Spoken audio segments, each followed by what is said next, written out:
Ko Donald Trump zdaj, v tem trenutku zgodovine, leti na Kitajsko, to ni zgolj diplomatsko potovanje. To zagotovo ni zgolj priložnost za fotografiranje. Ni niti zgolj trgovinsko pogajanje. To je razglasitev ameriških globalnih interesov v času, ko Bližnji vzhod ni več zgolj vprašanje nafte. Ne gre več samo za terorizem, regionalne vojne ali celo za starodavna rivalstva. Danes je Bližnji vzhod eno izmed osrednjih bojišč v odločilnem spopadu našega časa. Vpliv Združenih držav Amerike proti vplivu Ljudske republike Kitajske. Zdaj, tukaj je tisto, kar mediji spregledajo. Trump najverjetneje ne računa na Kitajsko, da bi stabilizirala Bližnji vzhod. Ne bo prosil Pekinga, naj omeji Iran. Amerika in Izrael lahko to stori in predsednik Trump to ve. Njegova strategija je verjetno ravno nasprotna. Trump želi, da Kitajska preneha destabilizirati Bližnji vzhod. Ker trenutno, in ja, celo zdaj, Peking še vedno vlaga denar v Iran. Kupujejo nafto, prenosijo tehnologijo, gradijo infrastrukturo in zagotavljajo diplomatsko zaščito, da iranski režim ostane živ, da še naprej životari na zadnjih izdihljajih oziroma na življenjski podpori, kot temu pravi predsednik Trump. In Trump želi, da se to ustavi. Zakaj predsednik Trump misli, da ima ZDA vzvod? Zakaj prav zdaj? Ena beseda, Hormuz, ožina Hormuz, ozko grlo na dnu Perzijskega zaliva. Približno 50% kitajske uvožene surove nafte gre skozi to ožino. 50% države z 1,5 milijarde prebivalcev. Zdaj pomislite na to. In tukaj postane zelo resno. Trump razume nekaj o ozkih grlih, ker ima tudi Amerika eno. Kitajska ima Ameriko v primežu pri polprevodnikih, redkih zemeljskih mineralih, napredni proizvodnji, čipih v naših telefonih, čipih v naših lovcih in čipih v naših sistemih za raketno obrambo. Kitajska se je postavila tako, da bo prevladovala nad vsem tem. Sistemi umetne inteligence, sateliti, električna omrežja, napredno orožje. Veliko tega, veliko stvari, ki jih uporabljamo vsak dan, je odvisno od tega, kar nadzoruje Kitajska. Tako je Trump zadnje leto in pol skupaj s svojo prejšnjo administracijo poskušal ločiti Združene države od Kitajske. Govori o tem, da bi proizvodnjo čipov vrnili domov, o tem, da bi Pekingu preprečil dostop do napredne umetne inteligence, o ponovni izgradnji ameriške industrijske zmogljivosti. Ker je strah, zelo resničen in zelo resen strah, da bi Kitajska v prihodnjem konfliktu lahko uporabila to dobavno verigo kot orožje proti ZDA. In to ima lahko katastrofalne posledice, tudi za Združene države in seveda tudi za Izrael. Ampak Trump je leto in pol hkrati počel še nekaj drugega. Iskal je, kje je Kitajska ranljiva. In Kitajska je na Bližnjem vzhodu zelo izpostavljena. Torej, postavimo se v to situacijo. Pojdimo za zaprta vrata in poskusimo videti, kako bo ta pogovor potekal. Povedal vam bom, kaj mislim, da bo predsednik Trump rekel Xi Jinpingu. Ti misliš, da je Iran tvoj partner? Niso. Izrabljajo te. Vsak tanker, ki pluje skozi Hormuz in daje vzvod za pritisk na vaše gospodarstvo. Misliš, da nadzoruješ režim, ker kupuješ njihovo nafto? Ampak režim nadzoruje ozko grlo in oni to vedo. Veš, odvisen si od ljudi, ki so zgradili celo ideologijo na nestabilnosti. Pritiskajo na ladijske poti, pritiskajo na energetske trge, pritiskajo na zaliv. In vsako leto tvoja odvisnost od njih raste. In ko omejijo plovbo skozi Hormuz, kdo najbolj nastrada? Evropa nastrada, mi nastradamo. Ampak vi nastradate bolj kot vsi ostali. Torej, bistvo je naslednje. Problem ni Iran. Problem je režim. Mislim, da bo Trump za zaprtimi vrati šel še dlje. Rekel bo, morda je čas, da začnemo razmišljati o čem več kot le o ohranitvi tega režima. Morda dolgoročna stabilnost Bližnjega vzhoda dejansko zahteva, da ga zamenjamo. Zdaj bi bili naivni, če bi mislili, da Xi Jinping ne bo nasprotoval. Močno bo nasprotoval in verjetno bo rekel: Donald, sprememba režima ustvarja negotovost. Poglej Irak, kako dobro ste se odrezali v Iraku. Poglej Libijo. Donald, reformirajmo režim. To je veliko varneje kot tveganje za propad. Ampak seveda, tukaj je ironija in tega ne smemo spregledati. Kitajska predstava o reformah ni enaka naši zahodni predstavi o reformah. Kitajska je svojo državo gospodarsko reformirala, vendar je Kitajska politično in družbeno ostala agresivno, in mislim res agresivno, avtoritarna. Ostala je zatiralska.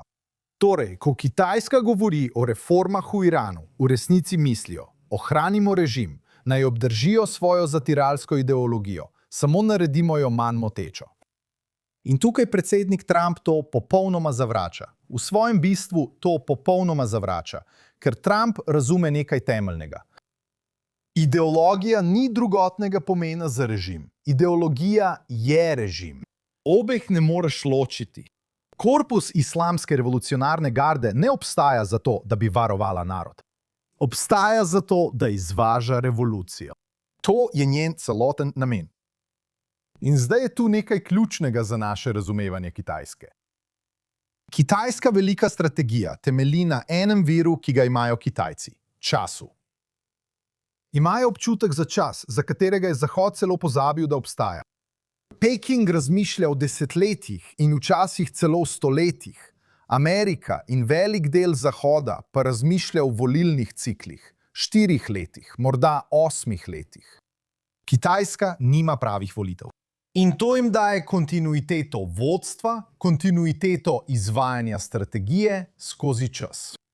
In Peking skoraj zagotovo stavi pred tem vrhom s predsednikom Trumpom, tako kot stavi Teheran na prihodnjo ameriško administracijo, ki bo veliko bolj pripravljena popuščati. Vrnitev v čase mehke politike, vrnitev k popuščanju, vrnitev v Obamova leta, ko so ajatole dobile $150 milijard in pot do jedrskega orožja. Tega se Trump zaveda in zato ukrepa zdaj.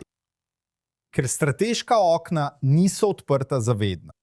In želim povedati nekaj, še nekaj, kar mislim, da je izjemno pomembno. Nekaj, kar je treba povedati. Verjamem, da Donalda Trumpa bolj skrbi dolgoročno preživetje Amerike, kot pa naslednji volilni cikel. Veliko komentatorjev govori o vmesnih volitvah. Trump vidi prihodnost Amerike in se želi z njo soočiti zdaj. Kajti tukaj je hladna politična resničnost. Predsednik, kot je predsednik Trump, ki izvede preventivni napad, skoraj vedno pade v anketah. Zakaj? Ker v trenutku, ko nevtraliziraš grožnjo, ne moreš več dokazati, da je grožnja sploh obstajala in bila nevarna. Vedno bodo ljudje, ki bodo rekli: niso bili tako nevarni. Kako veš, da so nameravali uporabiti jedrsko orožje? Seveda je edini način, da odgovoriš na to vprašanje ta, da počakaš, dokler bojna glava ni že v zraku. In niti Trump, niti predsednik vlade Netanjahu v Izraelu ne bosta pripravljena čakati. Zdaj pa se poglobimo in govorimo o Izraelu, ker je Izrael ključen za celotno to enačbo. In Peking TV. Izrael je danes regionalna velesila. Po 7. oktobru smo na Bližnjem vzhodu postali velesila, vojaško, obveščevalno, v kibernetiki, v raketni obrambi, v naših vojaških dosežkih na bojišču. In tesno smo povezani tudi z Ameriko. In partnerstvo med predsednikom Trumpom in premierjem Benjaminom Netanjahujem ni zgolj stranski element te strategije. To je hrbtenica strategije. To sta dva voditelja, ki si delita jasen pogled na iransko grožnjo. Nočeta je olepševati. Nočeta se pretvarjati, da bi se z režimom lahko razumno pogovarjali. In ta usklajenost je trenutno izjemno pomembna. In tukaj je nekaj, kar Kitajci vedo o tem zavezništvu. Ko Iranci grejo na ulice, tako v Iranu kot na protestih po svetu, da zahtevajo svobodo od tega režima, mahajo z ameriškimi in izraelskimi zastavami. To niso kitajske zastave. Kitajska vidi Izrael kot ključnega igralca na Bližnjem vzhodu z vidika moči. Prav tako vedo, da je Izrael tehnološko središče, logistični center in gospodarsko sidro na Bližnjem vzhodu. Po drugi strani so močno investirali v infrastrukturo, v pristanišča po celotnem Bližnjem vzhodu, celo v Izraelu, ter v tehnologijo po celotni regiji. Kitajska želi biti prisotna v bližini glavnih žil svetovne trgovine. In ključna žila bo potekala prav skozi Izrael. In tudi Trump to vidi. In upravičeno ga to skrbi, saj na tem potovanju ne pritiska le na Iran. Gre za nekaj veliko, veliko večjega. On se upira dolgoročnemu kitajskemu vplivu, ki se širi po celotnem Bližnjem vzhodu. Torej, poglejmo zdaj, kaj te informacije pomenijo za nas. Kaj mislim, da je pravi namen tega potovanja? Gre za energijo. Gre za pomorske poti. Gre za ozka grla. Gre za infrastrukturo, gre za pristanišča, gre za umetno inteligenco, za redke zemeljske minerale.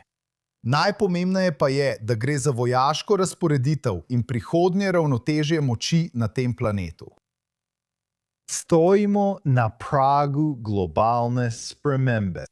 Na leto 2026 bomo gledali kot na leto, ki je sprožilo dogajanje, ki se bo odvijalo v naslednjih desetletjih med Kitajsko in Združenimi državami.